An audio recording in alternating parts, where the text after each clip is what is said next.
au parc d'exposition sur la toile et proposer des services marchands à ses consommateurs. Merci Samira d'être avec nous sur Radio 2M. Mais je vous en prie, c'est un plaisir. Donc, je suis une entreprise, j'ai envie de proposer mon produit après avoir étudié ma cible et avoir déterminé sa présence sur Internet. Comment je fais ? De penser à la création d'un site, il faut d'abord effectivement étudier la cible, étudier le marché, quel type de site il faut, un site vitrine, un site catalogue ou un site e-commerce pour la vente en ligne. Quelle est la différence entre ces trois modèles de sites ? Un site vitrine, il va se résumer en 5 pages. On va dire que c'est une carte de visite. On va parler institutionnellement de l'équipe, des activités d'entreprise. D'accord. Et un formulaire de contact. Et un site catalogue, on va parler de nos produits, on va les afficher, mais il n'y aura probablement pas les prix, il n'y aura pas un service de vente en ligne.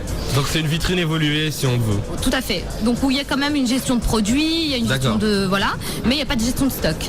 Et en dernier lieu, donc on a le site e-commerce qui là est un site complet avec de la vente en ligne. Donc il y a toute une logistique derrière, avec un système de facturation, donc avec plein de modules en fait qu'on pourrait intégrer. Et c'est a priori le modèle qui nous intéresse aujourd'hui dans le cadre de ce salon. Alors comment ça se passe si je suis une entreprise et que je veux accéder à ce genre de service ? Je m'adresse à une agence web comme la vôtre. Voilà, tout à fait. Qu'est-ce qu'ils me proposent comme service ? Alors les web agencies généralement elles proposent des services sur mesure. Donc on étudie en fait le projet client, donc un cahier des charges, on essaye de comprendre donc déjà son marché, son secteur d'activité, voir avec lui sa vision des choses, ses valeurs, puisque un site internet doit justement retranscrire l'image que veut véhiculer en fait l'entreprise. Donc exactement comme une boutique, hein, quand on choisit un local, la façade, etc. C'est exactement la même chose. Ensuite on étudie la stratégie. Et on met en place donc le design, ensuite le e-commerce, les produits, voilà, la logistique. Il y a plusieurs métiers en fait qui se greffent. Et ensuite on a des modules d'intégration qu'on peut mettre en place selon les besoins clients. Donc il y a du social media, il y a la réputation, il y a plusieurs services qui se mettent en place en ce moment. Et donc nous dans notre agence Mesgen, on propose 2 packs. Les packs PME, donc c'est ce qui représente les sites vitrines, et les packs Toujal qui sont des packs e-commerce avec des fonctionnalités de base, une formation offerte, etc.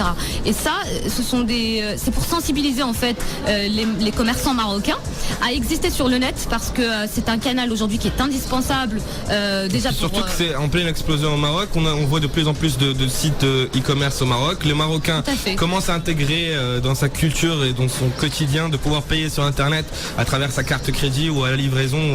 Voilà. Donc ça commence à rentrer dans la tête des Marocains. Tout à fait. Nous, pour vous donner un titre d'exemple, notre premier client, Madiscount, c'était un site de vente en ligne, et pour vous dire que c'était vraiment pas dans la culture, les gens,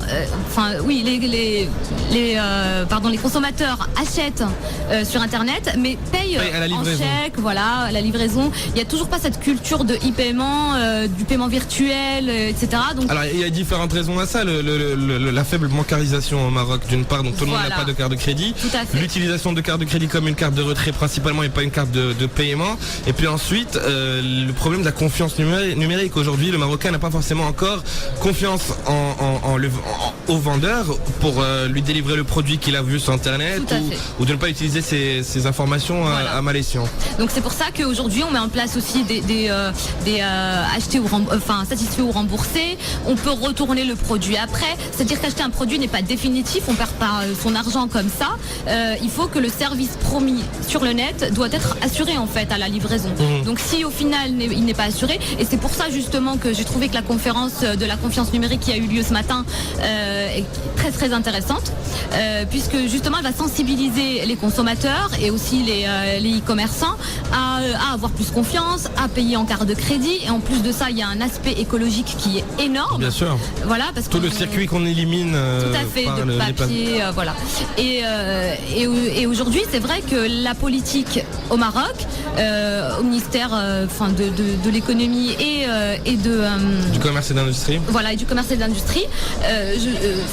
Pour moi, il y a encore un gros travail à faire sur la sensibilisation, sur, comme vous dites, au niveau de l'assurance, au niveau des banques, au niveau de la logistique.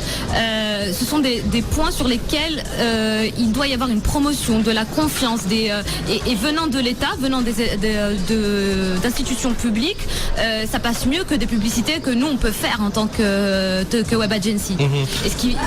Pardon, je voulais juste signaler que monsieur Badr Boubkel, qui est donc directeur d'économie numérique au sein du ministère du commerce, de l'industrie et des nouvelles technologies, nous a signalé qu'il y avait la mise en place actuellement d'une nouvelle législation qui protège le consommateur, qui protège ses données et donc qui impose aux sites marchands un certain cadre pour proposer ses produits.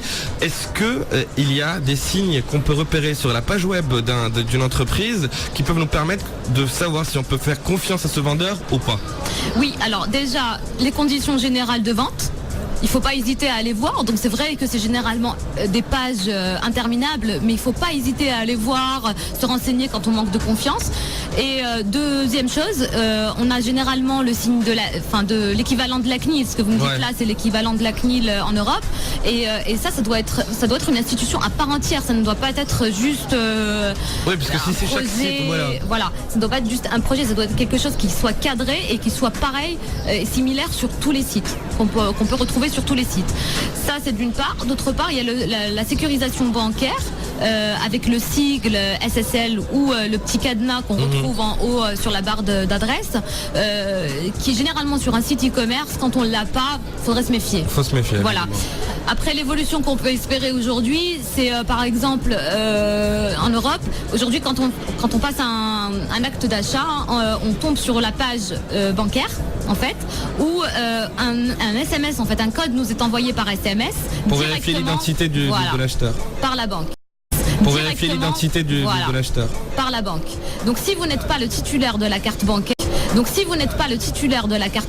si vous avez, je sais pas, perdu votre carte, que quelqu'un l'utilise, voilà, ça vous normalement, le SMS, donc il y a plusieurs formes de sécurisation. Et c'est quand c'est des achats assez importants, on peut aussi demander d'un complément de dossier, donc voyez des permettant aux commerçants de vérifier, aux commerçants marocains qui souhaitent ou hésitent encore à se mettre sur Internet. Qu'est-ce que vous pourriez leur dire pour les convaincre? Alors moi je dirais que c'est un canal qui est en pleine expansion, que si aujourd'hui leur chiffre d'affaires est je sais pas, de X dirhams, demain ce sera X fois 2 ou fois 3. Parce qu'il y a une double norme, il y a un taux de transformation qui est effectivement énorme. Après, ce qui est très important aussi à savoir, c'est qu'il ne suffit pas d'acheter un site et de l'installer. Il faut le suivre. Il faut le suivre. Tout à fait. Il faut le suivre. Sinon, il meurt. C'est comme une boutique. Vous achetez une boutique, vous la laissez sans gestion, elle meurt. Donc là, c'est exactement pareil. Et les réseaux sociaux qui la sont réputation. Voilà, par la réputation. Aujourd'hui, la dimension du C2C. Donc, les internautes en fait n'attendent plus de discuter avec la marque en fait. Ils discutent entre eux. Donc, soit à travers les sites d'évaluation, à travers les réseaux sociaux, ils peuvent échanger leurs avis. Tout à fait. Et en plus, il y aura il y a de plus en plus de comparateurs. Enfin, il y a énormément de choses c'est pour ça que avoir un projet web, c'est toute une stratégie. C'est pas juste un site internet. Même si c'est un site vitrine, je parle. Tous les sites nécessitent une gestion complète. Et aujourd'hui, ce qui manque, c'est que dans une entreprise, généralement, ça va être l'assistante ou la secrétaire qui va gérer un petit peu. Alors que non, c'est un métier à part entière. Ouais. Il faudrait quelqu'un qui va s'occuper du site du commerçant. De manière continue. Alors pour conclure, on va dire que c'est relativement simple aujourd'hui à mettre en place. Qu'il faut beaucoup de suivi et de travail pour en assurer la pérennité et qu'ensuite ça peut rapporter gros. Merci beaucoup Samira. Mais je vous en prie, c'est un plaisir. En tout cas, moi au nom de mon équipe Magène, on remercie vraiment XCOM d'avoir organisé ce salon parce qu'on l'attend depuis longtemps. On est sur le marché depuis 4 ans et vraiment là il était temps de mettre ça on va dire en évidence. Et en plus de ça, ici c'est vraiment un lieu d'échange et de partenariat parce que même avec les exposants, vraiment il y a énormément de leads qui ont été mis en place et c'est vraiment génial. Voilà, pour tous ceux que ça intéresse, le salon se poursuit jusqu'à demain soir, donc vendredi. N'hésitez pas à venir faire un tour au parc d'exposition de l'Office d'échange de Casablanca pour visiter ce premier salon de e-commerce marocain qu'on couvre pour vous sur Radio 2M. Restez avec nous, on se retrouve juste après les sons.